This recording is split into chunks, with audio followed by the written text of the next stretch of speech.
Le monde entier est en train de faire le même constat que le peuple africain ou le Sud global aujourd'hui. Et de plus en plus, des jeunes africaines et des jeunes du Sud global s'activent à dénoncer l'attitude des Américains et des Européens. Le peuple du monde a trop subi les Américains et subi les Européens. Et l'histoire est là et l'histoire n'arrange rien du côté américain ou européen. Parce qu'on a vu, on a vécu et on a ressenti ça dans notre chair. La souffrance, la maltraitance, les ordres de toutes parts.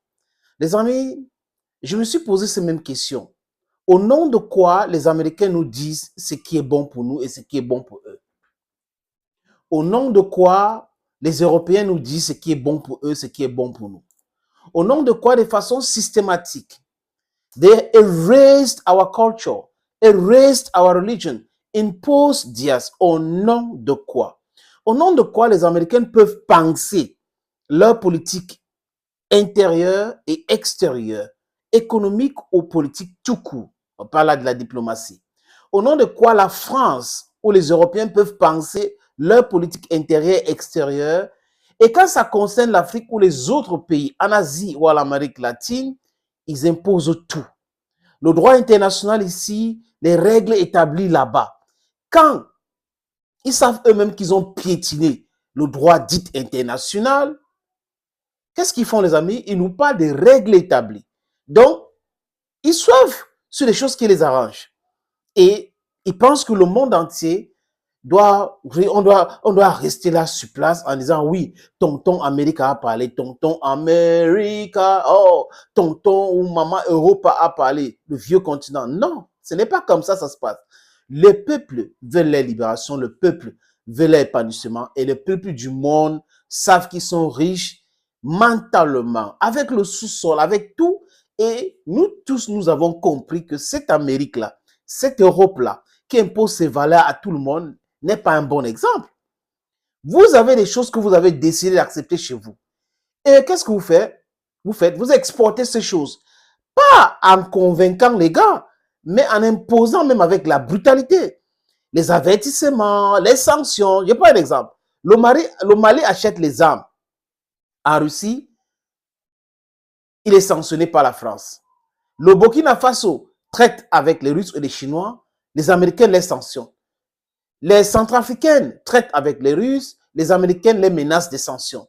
Donc, si vous traitez avec des Américaines et ils vous empêchent d'évoluer, vous traitez avec les Européennes, ils vous empêchent d'évoluer, ils maintiennent le status quo, l'insécurité pour le pillage systématique de nos ressources, dont l'impérialisme ou le néocolonialisme, si vous voulez bien les amis, nous devons rester calmes. I will just clap our hands and say, okay, Americans have spoken, Europeans have spoken, so we should not argue with them. We should just accept everything they are saying.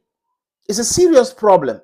Le fait, dernièrement, c'était au pays de Museveni, l'Uganda. Ils ont voté une loi contre les hommes qui vont avec les hommes et les femmes qui vont avec les femmes. Ils ont dit que ce n'est pas leur valeur. Ils ont interdit ça formellement. Qu'est-ce que les Américains ont dit? Joe Biden a fait même une sortie pour menacer ces pays des sanctions. Et ces deux poids, deux mesures, du fait que Joe Biden n'arrive pas à menacer l'Arabie Saoudite pour les mêmes faits. Parce que c'est interdit là-bas. C'est interdit à Dubaï, un peu partout c'est interdit, je veux dire légalement. Les gens peuvent faire ce qu'ils veulent dans les champs, personne ne va entrer là-bas pour les regarder. Mais c'est le fait de vouloir faire la publicité et d'imposer certaines valeurs à tout le monde par la force qui pose problème, les amis. Ça pose un énorme problème. Et le monde entier s'est débarrassé de cette attitude-là et nous le disons clairement aujourd'hui, non à cela. Nous avons le droit de décider qui sont nos amis, avec qui nous voulons coopérer et ça ne revient pas aux Américains, aux Français, aux Européens de nous imposer quoi que ce soit, les amis. Et le monsieur qui parle fort, qui a aidé le monde entier à ouvrir les yeux, qui a aidé le monde entier aujourd'hui à démanteler cette mascarade-là, s'appelle Vladimir Poutine. Parce qu'on avait besoin aussi des armes pour nous libérer de l'impérialisme, les amis. Je vous suggère de l'écouter. Vladi parle ici, regardez. Nos collègues occidentaux, et en particulier les États-Unis, ne se contentent pas d'établir arbitrairement des normes auxquelles les autres pays doivent se conformer, mais ils enseignent également qui doit les appliquer et comment se comporter. Tout cela se fait et se dit généralement de manière ouvertement grossière. Il s'agit là d'une même manifestation de la pensée coloniale.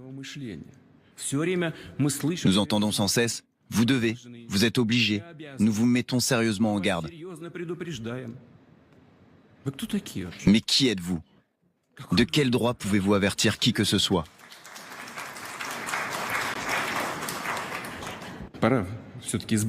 Il est temps de se débarrasser de cette mentalité coloniale. Je veux juste dire, essuyez vos yeux, cette époque est révolue depuis longtemps et ne reviendra jamais. Jamais. Voilà ce qui est clair. Et il présente ça de façon brève et limpide. C'est fini cette dominance-là. Esclavage, colonisation. Et dans leur mindset, ils pensent qu'ils sont en train de traiter toujours avec les colonies. C'est fini. Et Vladimir Poutine l'a dit. On applaudit pour qui? Pour Poutine. Oui, on applaudit pour Poutine. Là, il est le porte-parole de cette libération de mentalité, de libération de l'esclavage, de l'impérialisme et du néocolonialisme. Et nous sommes là pour cette guerre parce que ce qui nous concerne, c'est notre Afrique. Oui, immensément riche, paradoxalement pauvre, scandale géologique. Thank you for watching, dear friends. Stay blessed and bye-bye for now.